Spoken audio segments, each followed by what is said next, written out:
Hi everybody, this is Jane Steinkamp from the San Joaquin County Office of Education. Today I'm going to teach you how to write a haiku poem. I've got my notebook here and in it are some directions and we'll go over them and then we'll get started.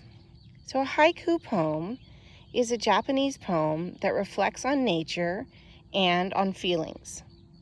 To write a haiku, you use your observation skills to write about what you see in a new or different way. Haikus are made up of 3 lines. The first line has 5 syllables, the second line has 7 syllables, and the third line has 5 syllables. To remind you, a syllable is a part of a word that is pronounced as a unit, most often as a vowel sound. So let's practice a few.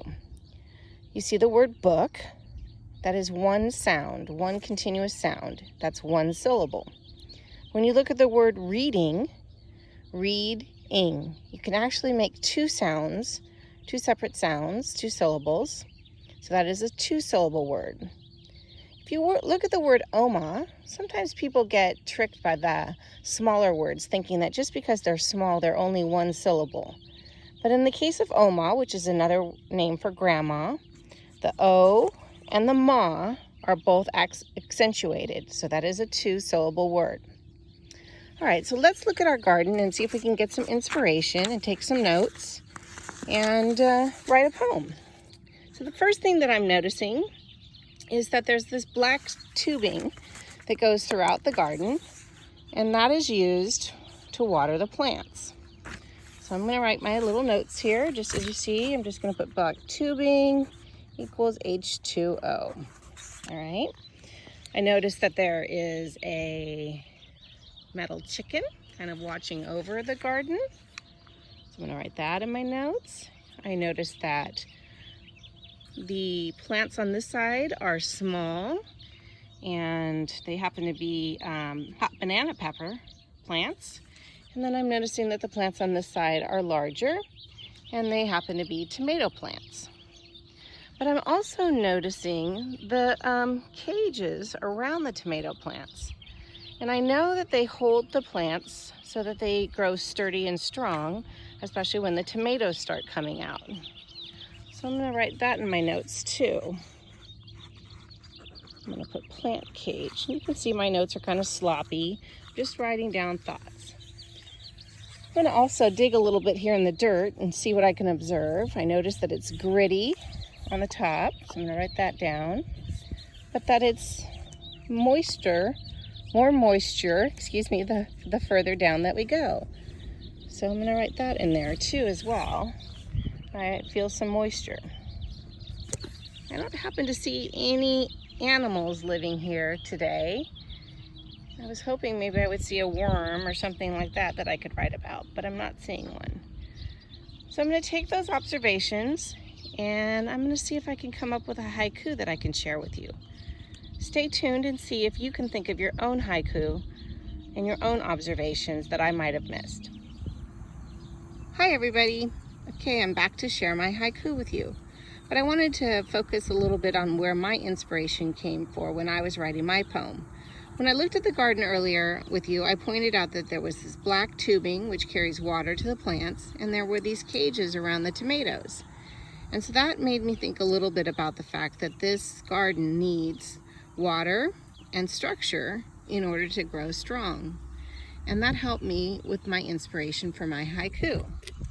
So if you look over here, this is the haiku that I decided to write. In my small garden, the plants need help to grow strong, just like my kids do.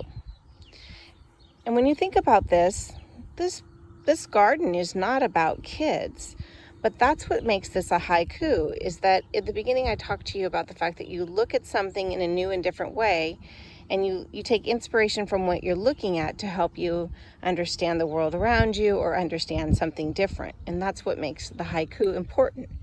The other part of the haiku is the syllable count. And so when we take a look at this sentence, we see in my small garden. That's a 5-syllable sentence. So 1, 2, 3, 4, 5. The first line is always 5 syllables. The second line is 7. The plants need help to grow strong. So you see the 7 syllables there. And the final sentence, just like my kids do. Now I wanted to show you a little bit of the struggles that I had when I was writing this. When I wrote this, I was thinking about the fact that the garden needs water and the garden needs the cages. And I tried to do the sentence with, the plants need water and cages to grow strong.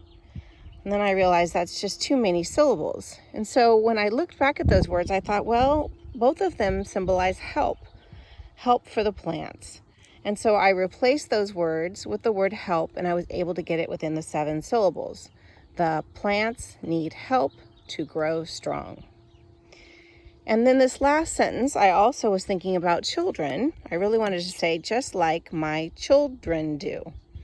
But children is a 2-syllable word, children. So if I had said that, my children, I would have had 6 syllables in this last line. So I replaced it instead with the word kids. And so again, a haiku really helped me think a little bit about how gardens and kids are similar, even though they seem very different, and that they all need help. Plants and kids need help from all of us to grow strong. Thanks for joining me on how to write a haiku, and I hope you have a great day and try writing some of your own.